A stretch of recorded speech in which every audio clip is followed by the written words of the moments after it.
Hey, good morning, guys. I'm Gary. Check out. It's the last day for me in the hotel. I'm Gary. Head home.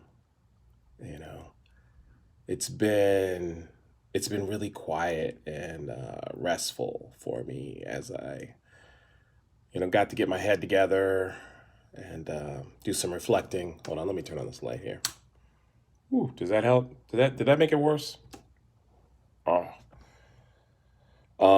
I was able to do some reflecting on just what I'm doing, where I want to go, and how I want to get there.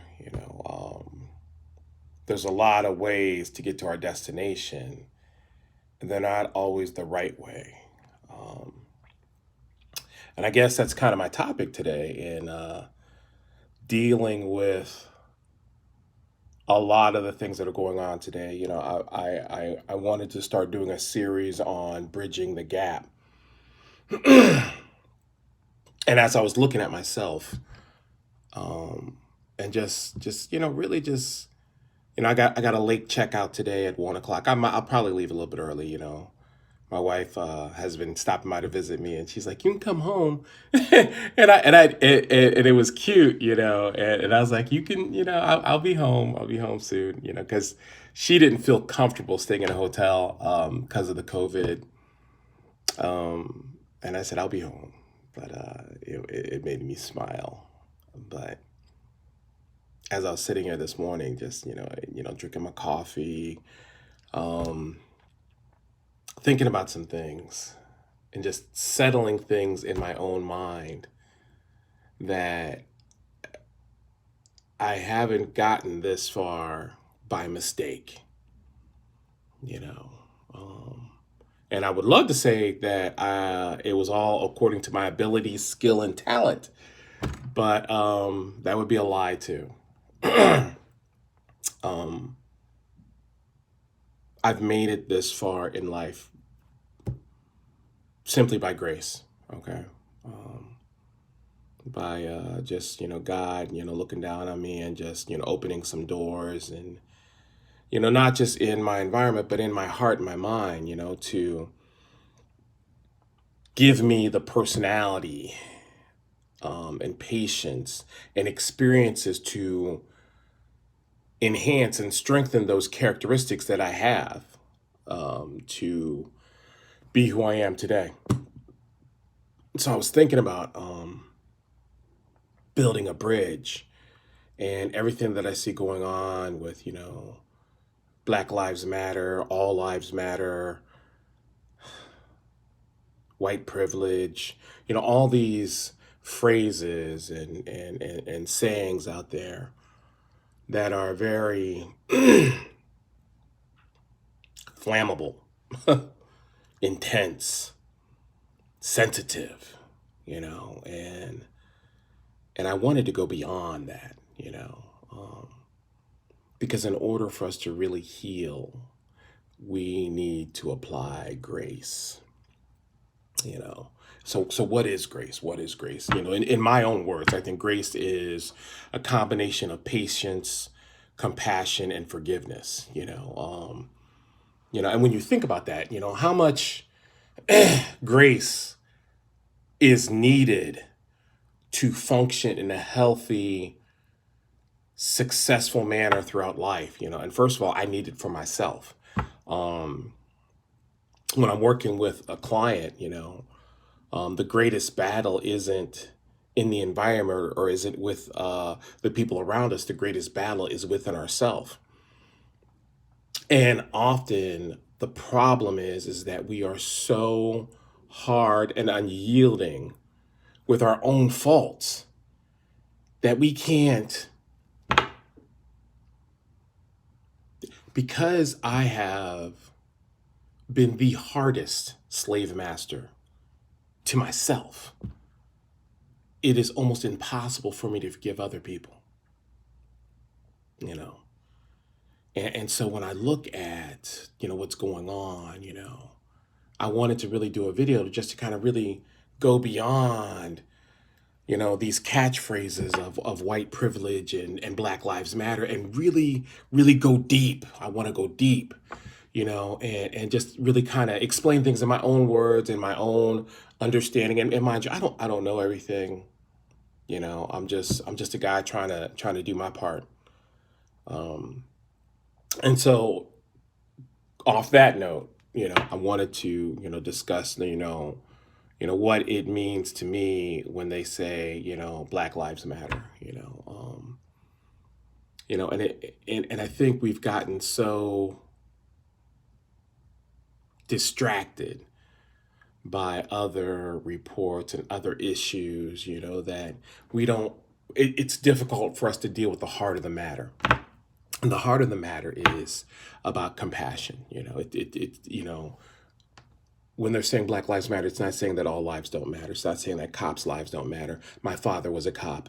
You know, I think we're letting a select few people who are just angry dictate the direction of where we need to go and how we need to get there. This isn't something that can be fixed with a law. It's got to be fixed with the heart.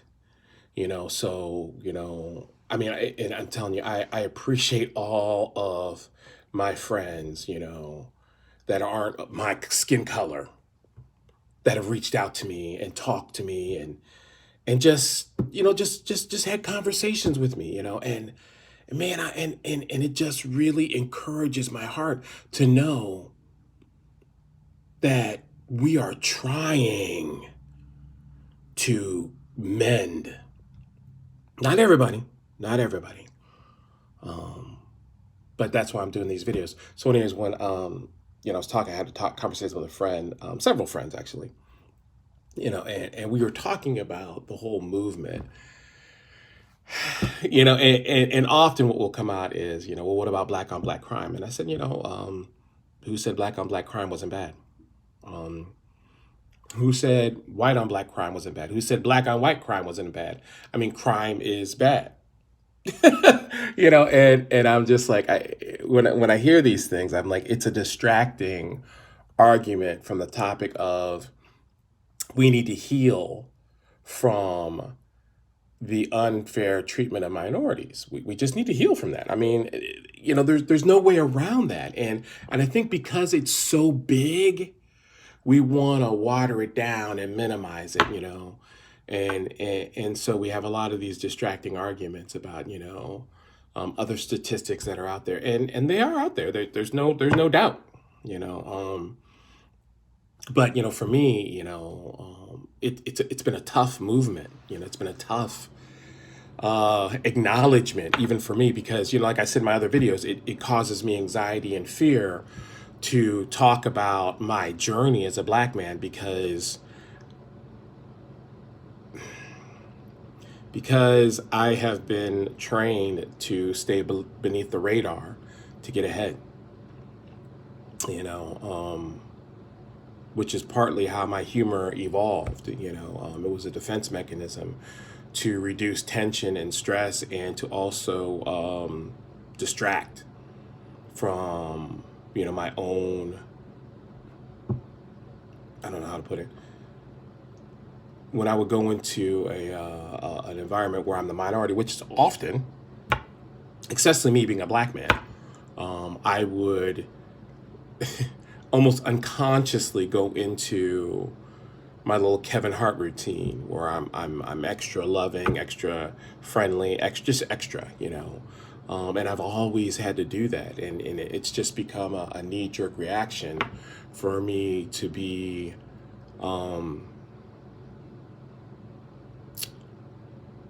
How do I put it? For me to be outgoing, is that the word I'm looking for? I'm not sure, but and mind you, part of that is my personality. I am funny, But excuse me. I realize, looking back and looking at everything that's going on, how many things that I've done to maneuver through a society that has a tendency to look at a black man with caution, especially, I mean, and I'm a big guy. I'm a big guy, and all it takes is for me not to smile for people to wonder if I'm okay. And I could be sick, I could be constipated, it could be a billion things, but if I'm not smiling or joking, I can't just be having a day. I'm just reflecting, but it will cause not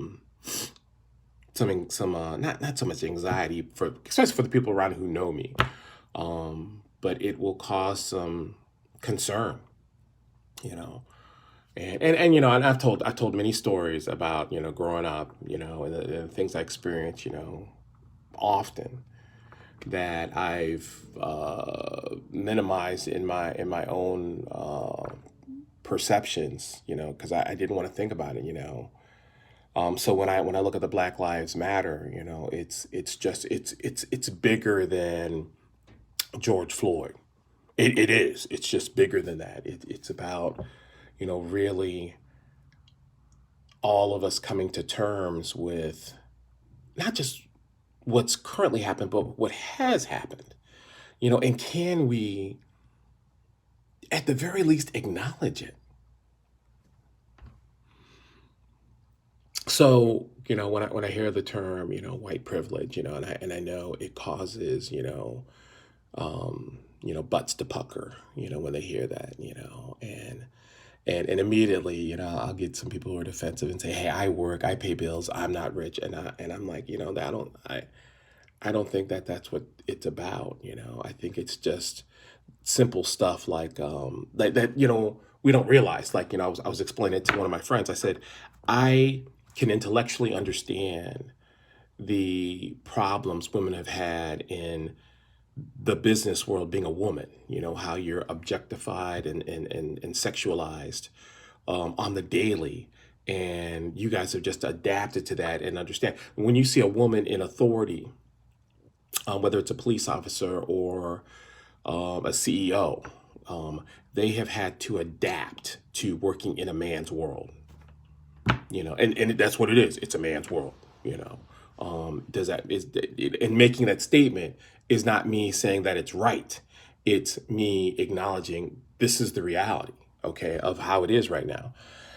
Women had to fight for so many things just to get to, I mean, come on, they don't even get equal pay now.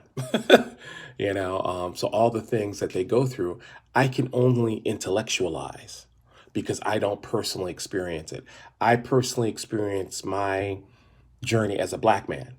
You know, I remember I had someone ask me if I could. It was kind of the weirdest question. I mean, I guess because they thought that I was a counselor, I could help in every area. And this gentleman was asking me for a friend if I could help him do the transition from being a man to a woman, and how I could help him understand living as a woman. And I mean, the question kind of blew me away because I don't even understand women. Well, I don't think I'll ever understand women, let alone how to live as a woman, and and I kind of laughed it off, but I just declined, and I said I have no clue, you know, and that seems so simple, to acknowledge that.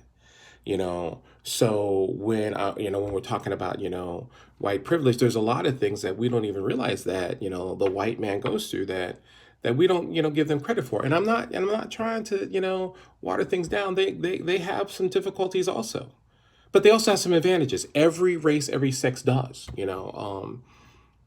But some of the things that we need to acknowledge is that like in Delaware, is an open carry for your weapon.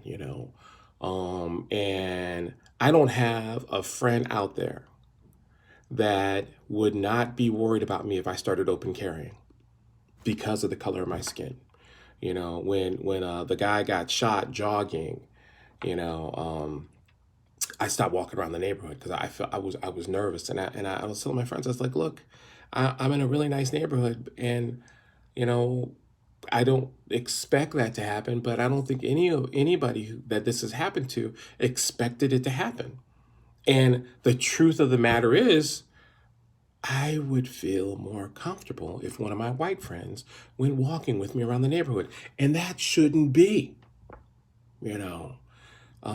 Just those simple things, just those simple things are my understanding of not so much white privilege, but the advantages that white people have, that they take for granted. And you can't help it. You can't help it because I remember I was listening to John Gray, and he was talking about the advantages and disadvantages of being taken for granted. And he had made a statement about, people in third world countries are so grateful for rice and beans, where if we were to serve rice and beans here, there was that'd probably start another riot. And it's funny, because I think even Steve Furtick touched on it, and he said, when your kids start thanking you for water, that means you've been a bad parent and you haven't been able to provide water. Because how many kids go and get water out of the sink and say, thank you, mother, thank you, father, for this refreshing liquid, fluid that my body needs?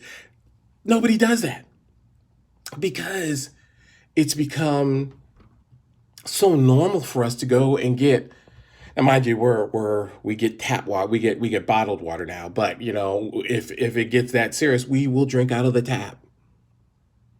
But other places in this world don't have access to tap water, and so we take it for granted. So a lot of the things that we've experienced growing up, it's not anybody's fault. Okay. And I think part of this movement, it's created guilt and shame. And I gotta say, yeah, in counseling, it's okay to acknowledge the things that have happened, but it's not the most effective way to create change. Okay. Yes, my ancestors came from slavery. Yeah, my ancestors before that came from Africa.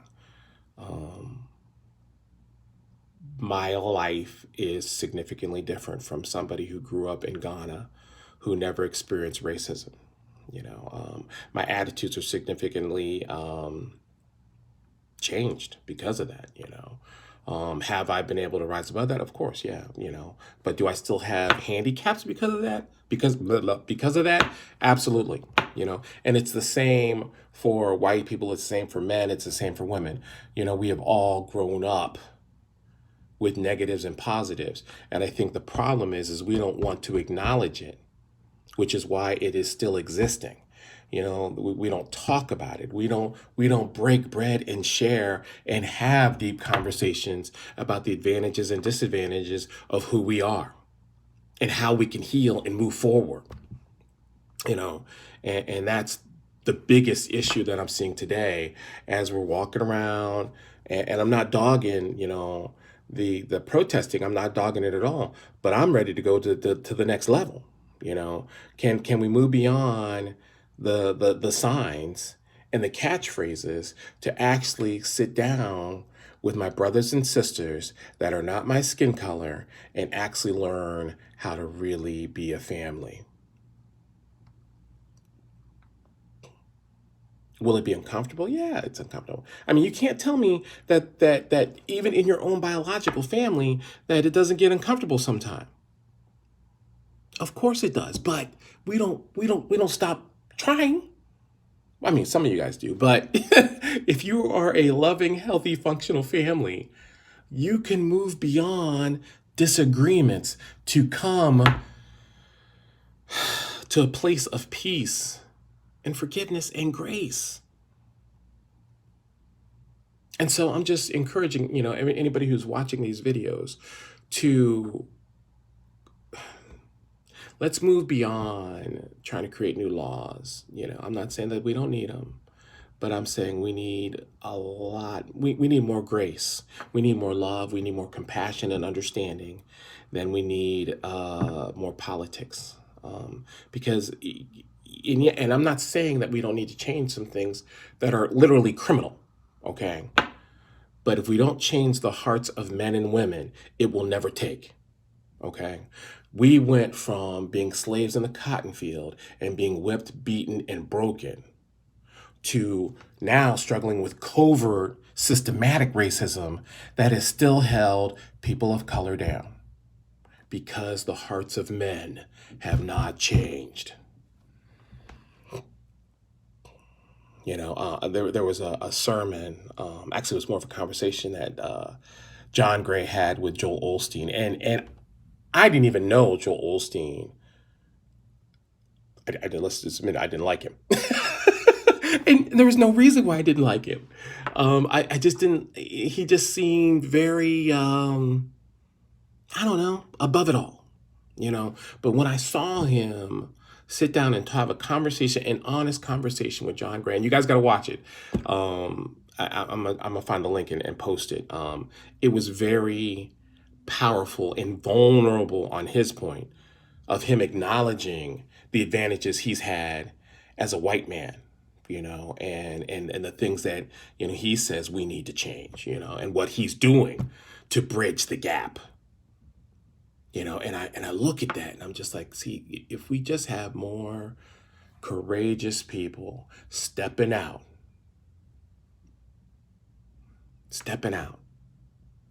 and talking, you know. They're talking about if you're silent, then you're racist, and that's not always true, man. I mean, a lot of people are silent because they don't know what to say. And let's be real. I've got a friend. I'm not gonna throw your name out there. Don't worry. That is so sensitive and angry that when white people approach him to ask him questions about what's going on, he just starts snapping. So I told him, I said, look, yo, bro, just stop talking to white people. And it was just kind of a funny conversation I had with him. But I was trying to explain that if we're too sensitive to have a reasonable conversation, how are we ever going to fix this? So that's why, a significant portion of white people aren't talking to black people about what's going on, and they have a heart to learn. I went to a doctor's appointment with a client just to help them out, and I had to wait in a waiting room, and there's this little old white lady that came in, and she's like, "Good morning, sir," and I was like, "Good morning," da da da da, and then she proceeded to have a little conversation with me. "How are you doing?" I was like, "I'm fine," and she went to get some water, and she's like, "Would you like some water? I'm getting some water. Would you like some water too?" And I was just like, man. Because I've had people say hi to me and have little, how are you doing, little conversations like that. But she was taking it the extra step to show how friendly she was. And it just reminded me of times when I've had people outside of my own color reach out to me multiple times, but and I expect that from my friends, but when I run into a stranger that doesn't even know me, that reaches out to me, it brings me such hope, and I remember one more story I'm gonna tell you guys.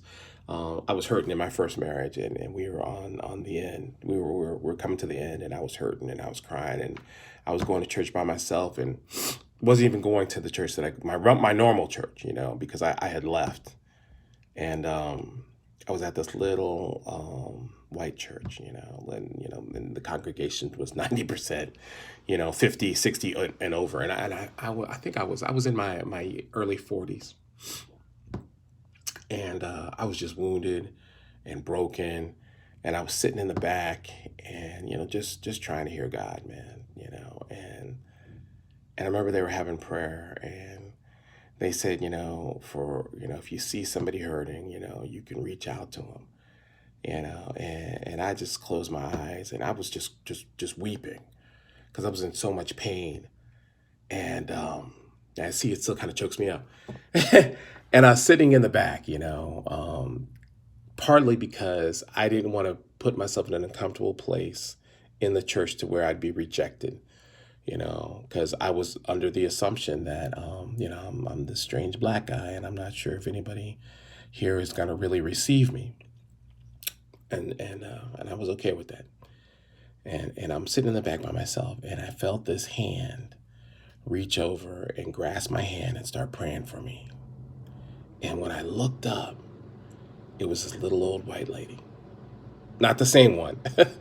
But she just started praying for me, man. And she went in hard. And it broke me. It broke me in a good way. But those are the moments that I remember when a total stranger reaches out to me that isn't from my nationality. It tells me that we can love and forgive each other for past wounds and move forward. So that's just my topic for this morning. Little Sunday morning message. And I hope that helps. Okay.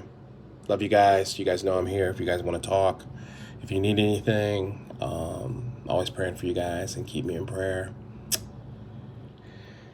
I'm going to drink the rest of this coffee and I'm out of here. Peace.